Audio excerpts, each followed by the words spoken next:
Assalamualaikum warahmatullahi wabarakatuh. Bismillahirrahmanirrahim.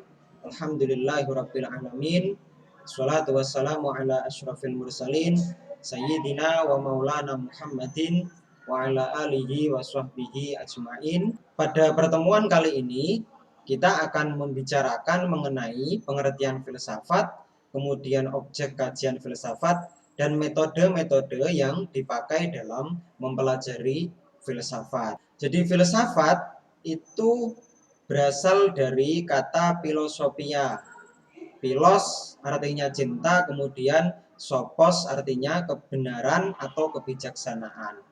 Maka biasanya kita sering menyebut orang yang cinta atau orang yang suka atau concern akan kebenaran, akan kebijaksanaan disebut sebagai atau kita kenal dengan istilah filosof, yaitu orang yang cinta akan kebenaran, artinya dia intent mencari kebenaran atas suatu masalah atau atas suatu hal tertentu.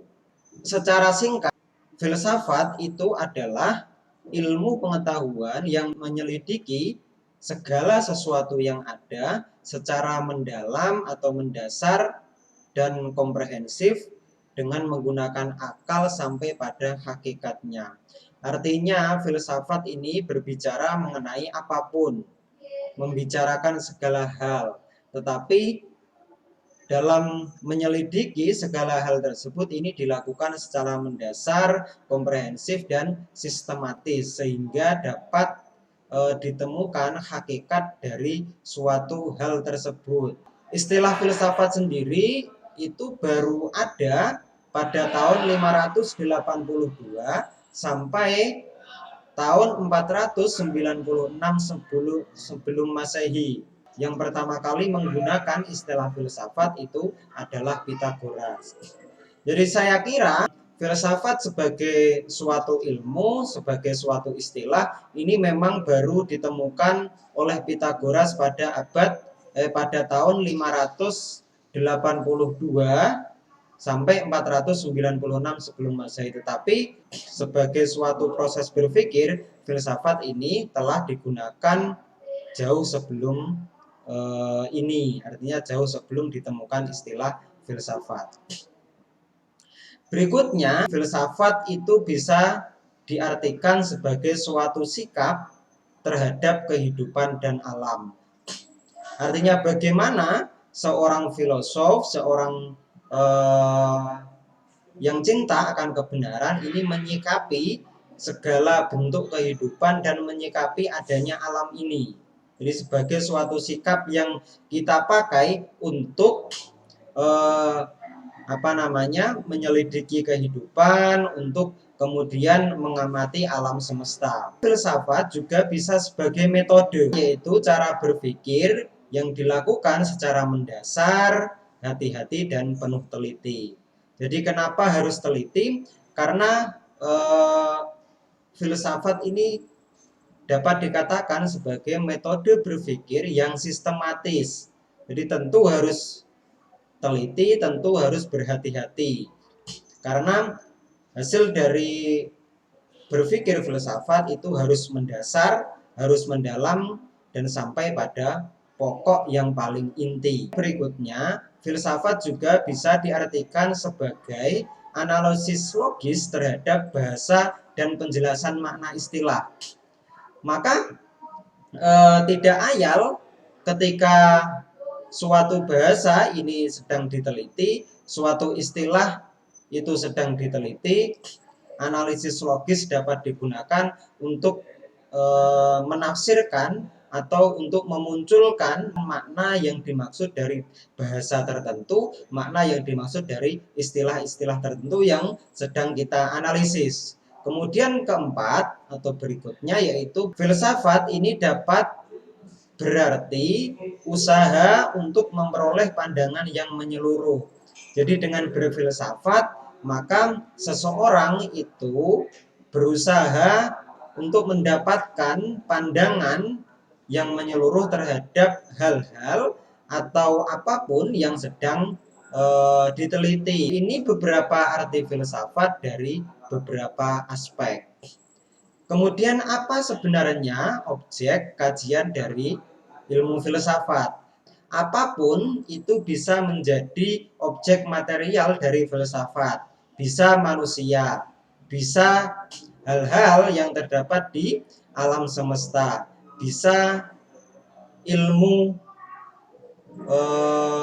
bahasa Arab, bisa ilmu-ilmu yang lain atau objek-objek yang lain. Kemudian objek formalnya adalah sudut pandang yang menyeluruh terhadap objek material filsafat sehingga dapat ditemukan hakikat atau yang esensi. Jadi misalnya kalau objek materialnya itu adalah manusia, maka objek formal dari filsafat ini berusaha memahami manusia itu dari segala sudut secara menyeluruh dan mendasar, tidak secara partikular atau bagian per bagian. Untuk mempelajari filsafat, ada beberapa metode yang lumrah atau masyhur digunakan dalam ilmu ini. Yang pertama itu ada namanya metode sistematis. Kemudian ada namanya metode historis. Yang ketiga itu ada namanya metode kritis. Metode sistematis, bagaimana aplikasi dari metode ini dalam mempelajari filsafat? Yaitu dimulai dengan membaca buku-buku ataupun literatur-literatur yang berbicara atau bertemakan filsafat. Mulai dari memahami pengertiannya, kemudian mengkaji objek apa saja yang dikaji, kemudian memahami atau meresapi makna ontologi, epistemologi, dan aksiologi yang merupakan cabang dari ilmu filsafat. Yang kedua itu ada yang namanya metode historis. Jadi dalam mempelajari filsafat, kita mempelajarinya dari aspek historisnya, dari aspek sejarahnya. Maka yang kita pelajari ini concern atau intent mempelajari mengenai sejarah kelahiran filsafat dan sejarah perkembangan filsafat.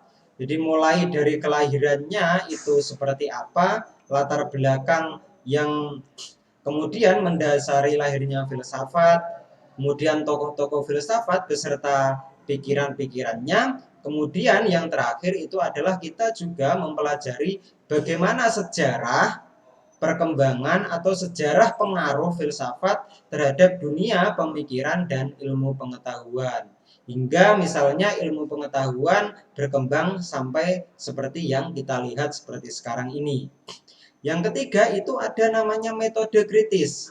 Jadi metode ini itu hanya dapat dilakukan jika kedua metode sebelumnya yaitu metode sistematis dan metode historis telah hatam kita pelajari, telah kita lalui.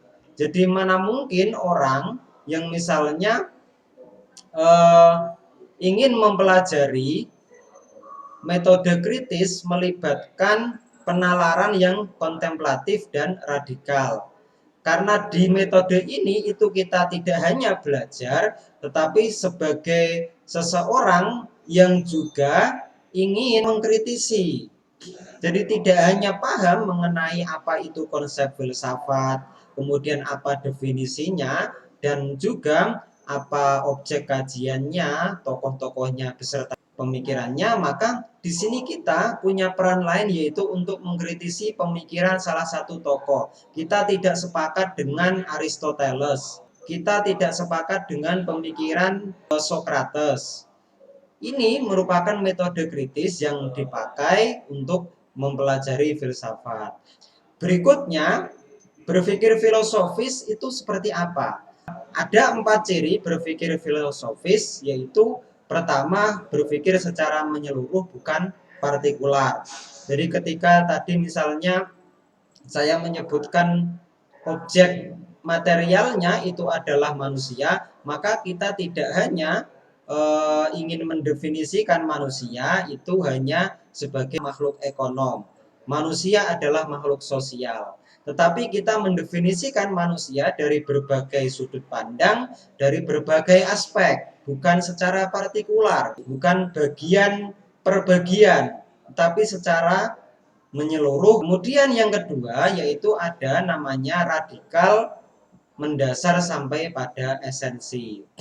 Karena berpikirnya mendasar, maka ini ada erat kaitannya dengan yang berpikir ciri berpikir filsafat yaitu komprehensif.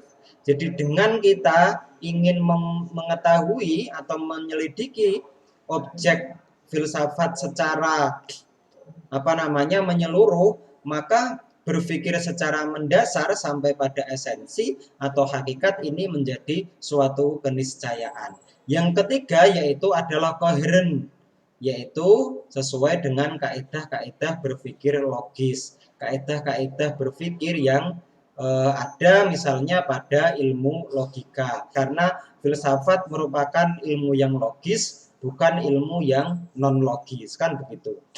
Yang keempat itu ada sistematis, yaitu memakai berbagai teori sebagai wujud dari proses berpikir. Bahwa sebelum menyelidiki satu hal, misalnya manusia, apa sih hakikat manusia? Kita terlebih dahulu diminta atau wajib untuk mempelajari berbagai macam teori, berbagai macam konsep yang membicarakan mengenai manusia. Kita akan belajar konsep manusia dari aspek ekonomi sebagai makhluk ekonom. Kita akan belajar manusia sebagai makhluk sosial. Kita akan mempelajari manusia dengan konsep-konsep yang lain. Jadi tidak secara partikular tapi menyeluruh. Perbedaannya begini, kajian filsafat dan kajian ilmu pengetahuan.